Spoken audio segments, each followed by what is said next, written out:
You love your dog. That is not in question. You feed them, you walk them, you probably talk to them more than you talk to some people in your life. You buy them birthday treats, you let them sleep on the bed, you think about them when you're not home. By every measure, you are a good dog owner. And yet, there is a very real possibility that every single day, multiple times a day, you are doing something that tells your dog at the deepest biological level that you do not respect them.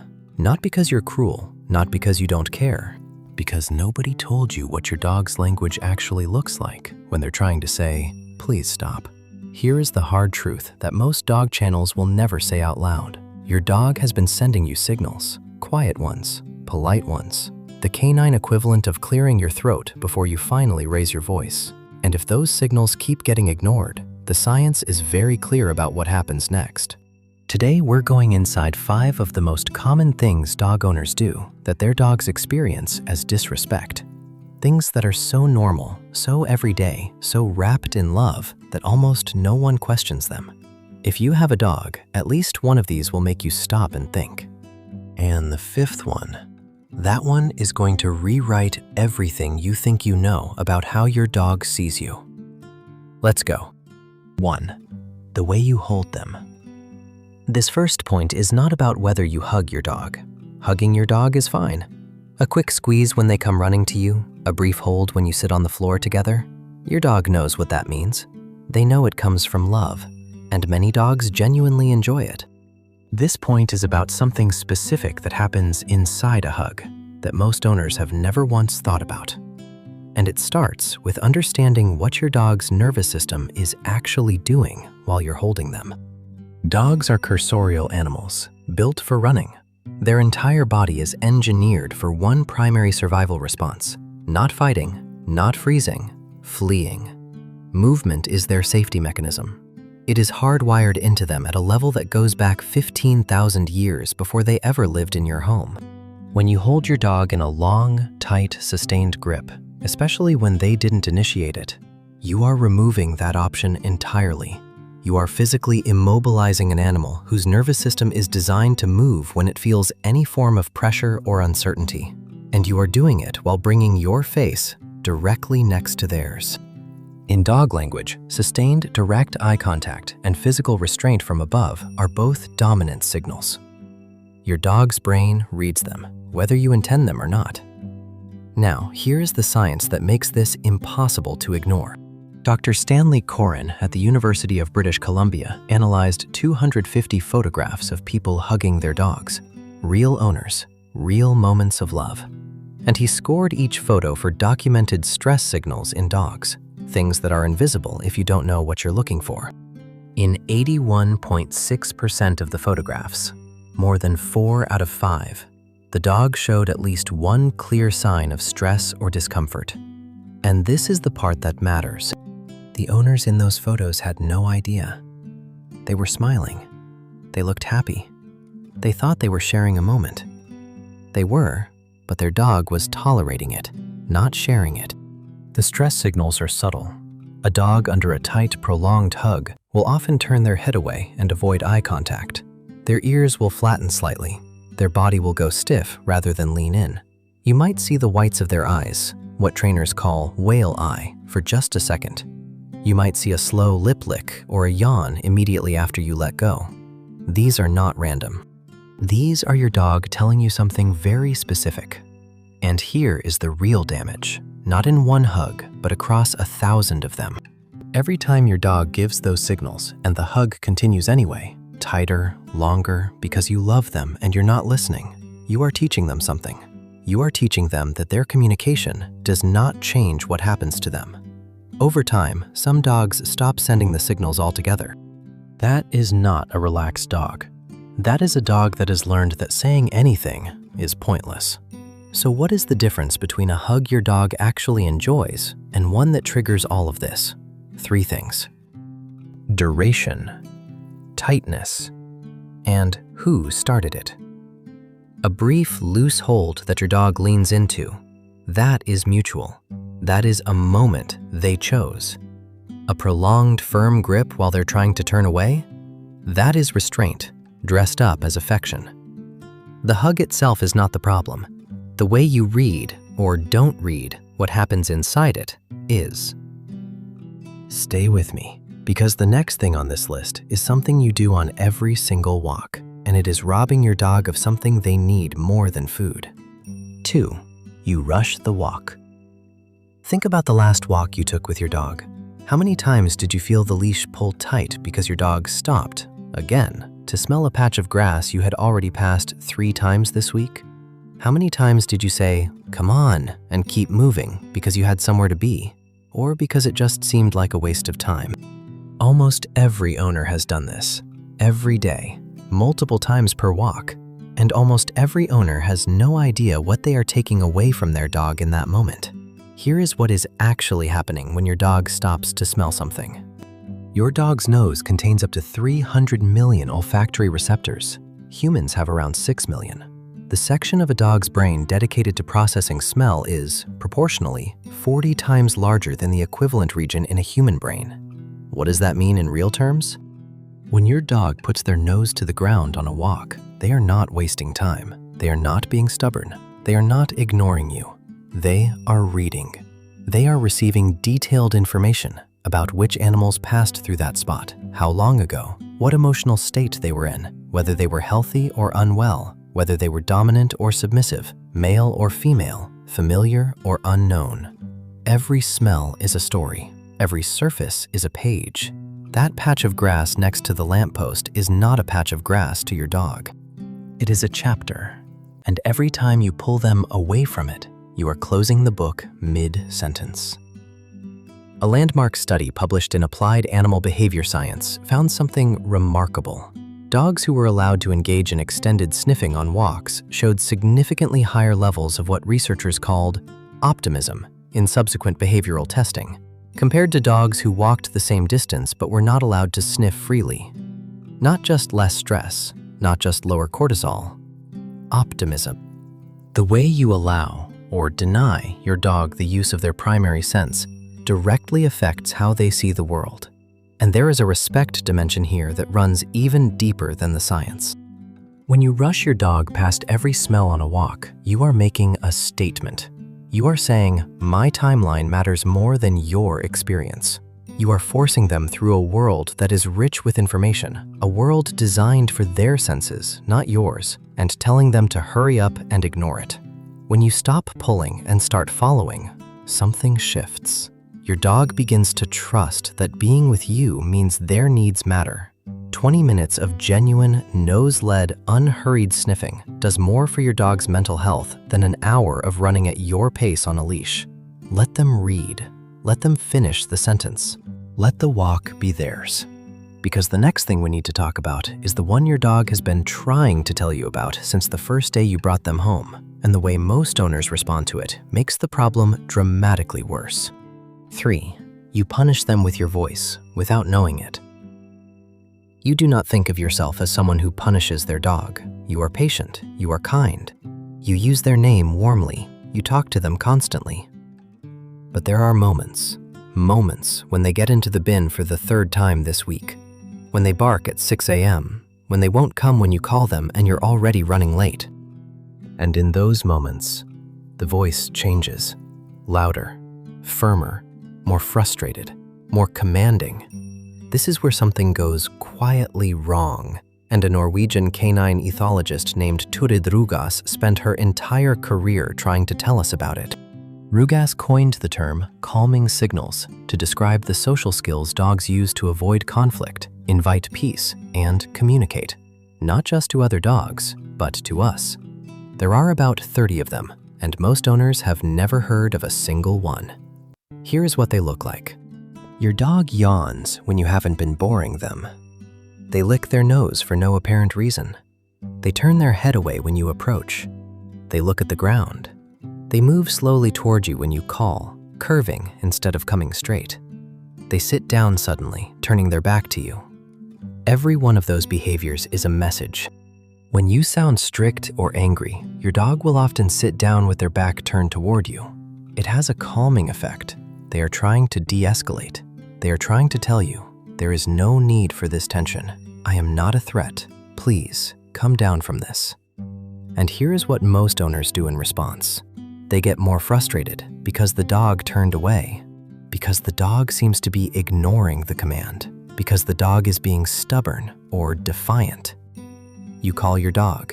Your stressed voice makes them pause. They move toward you slowly, curving. You think they're doing it to annoy you, and you raise your voice. They sniff the ground, curve even more, and look away. They finally come, and you scold them. Your dog was communicating the entire time, doing everything in their language to de-escalate the situation, and they got punished for it. If you fail to notice or respond to your dog's calming signals, they may stop giving them altogether. Some dogs whose signals are consistently ignored become nervous, stressed, or aggressive. And here is what the neuroscience adds to this. Researchers found that dogs trained with aversive methods, including harsh voice, leash corrections, and punishment, showed significantly higher cortisol levels after training than dogs trained with positive reinforcement. They also developed a measurably more pessimistic outlook, hesitating to approach ambiguous situations, expecting negative outcomes. Your voice, your tone, your frustration, even when it is brief, even when it is followed immediately by affection, is being recorded in their nervous system. The next time your dog yawns at you unexpectedly, or turns away when you approach, or sniffs the ground when you call them, before you feel insulted, ask yourself what they might be trying to say. They are not being disobedient, they are being diplomatic. And we haven't even reached the thing that most owners do multiple times a day, something so ordinary it has never once felt like a problem. That is next. 4. The way you pet them. This one is going to feel the most ordinary because it happens 30 times a day without a second thought. Your dog walks past. You reach out and give them a couple of firm pats on the head or the back. Maybe you ruffle their ears. Maybe you thump their side the way you'd clap someone on the back. It feels like nothing. It feels like affection in passing. But there is a difference between petting your dog and petting your dog well. And most owners have never thought about what that difference actually is. Start with the mechanics of where and how people typically pet. The top of the head is one of the least preferred zones for most dogs. The back, patted firmly rather than stroked, triggers the same instinctive alerting response as an unexpected tap from behind. And the motion most humans default to, a rapid, repetitive pat, pat, pat, mimics the kind of physical contact dogs use during rough play or mild dominance assertion with each other. Your dog is not experiencing that as relaxing. They are processing it, waiting for it to mean something. Staying still because they trust you, not because the sensation is enjoyable. And here is what makes this a respect issue rather than just a technique issue. New research from Arizona State University found that humans consistently misread their dogs' emotional responses, projecting human interpretations onto behaviors that mean something entirely different in canine terms. A still dog is not a content dog. A dog that doesn't pull away is not a dog that is enjoying the moment. It is frequently a dog that has learned that pulling away doesn't change what happens next. We assume our touch is always welcome because we mean it warmly. But meaning it warmly and delivering it in a way the dog experiences as warm are two completely different things. Here is the experiment that makes this undeniable. Pet your dog in whatever way you normally would. Back pat, head ruffle, whatever your habit is. Do it for about 5 seconds, then stop completely. Pull your hand back, look away, say nothing. Watch what your dog does in the next 10 seconds. If they walk away, shake themselves off, or simply stay still without moving toward you, that is information. That tells you the petting was something they endured, not something they sought. If they nudge your hand, step closer, lean their weight into your leg, or paw at your arm, that is a dog asking for more. That is consent, expressed in the only language they have. That small voluntary lean in is the difference between a dog tolerating your affection and a dog choosing it. And a dog that chooses it is a dog that trusts you. Not because you are their owner, because you are the person who actually listens. The way to pet your dog in a way they genuinely experience as love is not complicated. Long, slow strokes along the side of the neck, gentle pressure at the base of the ears, a firm but unhurried scratch at the chest. These are the zones, the motions that dogs actually lean into. Because in canine social communication, sustained, gentle contact along the side of the body is what animals do to each other when they are saying, "I am with you, you are safe." Hard pats on the back say something else entirely. And a dog that is constantly tolerated petting rather than truly touched is a dog whose nervous system never quite gets to rest in your presence. Give them the touch they can actually feel as love. And then get ready for point 5, because this last one is not about what you do to your dog. It is about something that happens entirely inside their brain because of what you do. And once you understand it, you cannot unknow it. 5. You react to their behavior instead of reading it. Your dog barks, you shout at them to be quiet. Your dog chews something, you punish them. Your dog cowers when guests arrive, you tell them to relax. Your dog is anxious on walks, you pull harder on the leash to keep them moving. Every one of these responses is completely understandable. Every one of them is what you do when you are managing behavior. But here is the thing that changes everything. Every behavior your dog shows you, every single one, is communication. It is not a problem to be corrected, it is a message to be decoded. And when you react to the behavior instead of reading the message underneath it, you are not solving anything. You are silencing the messenger. And the science of what happens when you silence a dog's attempts to communicate is not subtle. Dogs who repeatedly have their subtle signals ignored will escalate. They will bark instead of whine. They will snap instead of turn away. They will bite instead of growl. By the time those big behaviors arrive, the dog has already been trying to communicate in smaller ways for a long time, and nobody answered. Punishing stress signals doesn't remove the stress. It removes the communication. And when communication disappears, safety decreases. Think about what that means. You punish the growl. The growl disappears. You think the problem is solved, but the stress that caused the growl is still there. It has just been driven underground. The dog no longer warns you before it bites, because the last time it warned you, it was punished for doing so. The most dangerous dog is not the one that growls. It is the one that has learned that growling doesn't work. Dogs trained using aversive methods displayed more stress-related behaviors, showed greater increases in cortisol levels, and developed more pessimistic responses to ambiguous situations, compared to dogs trained with reward-based approaches. Pessimism in a dog, caused by an owner who thought they were training. But here's where this point earns its place as the 5th and final one on this list. Because every behavior your dog shows you is also a window. The dog who barks every time you leave is not a nuisance.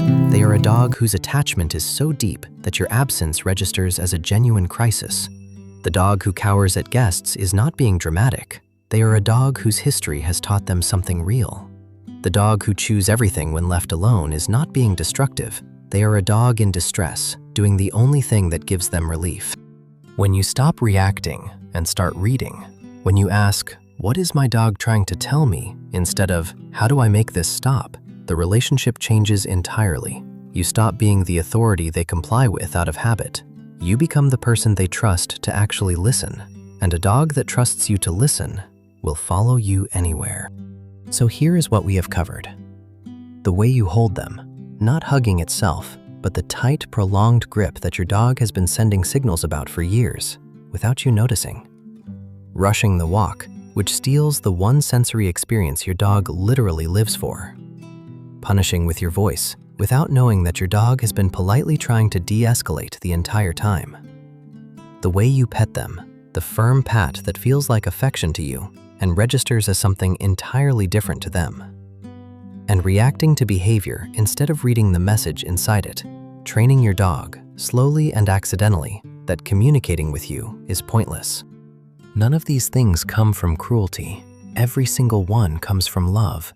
Love that just hasn't learned the language yet. And that is the most important thing to take from this video.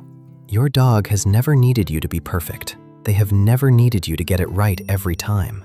What they need, what they have always needed, is for you to pay attention, to actually look at them, to treat their signals as real, to understand that the yawn, the turned head, the slow approach, these are not stubbornness. They are trust, extended to you quietly every single day. The question is whether you are going to finally start speaking back. If this video changed how you see your dog, even one behavior, even one moment, share it. There is an owner out there right now doing these exact things with an animal that loves them completely, and they just need someone to tell them what their dog has been trying to say. We are here every week, going deep into the science of the animal that chose to spend their one life with you. Subscribe if you believe your dog deserves to be understood, but only if you mean it.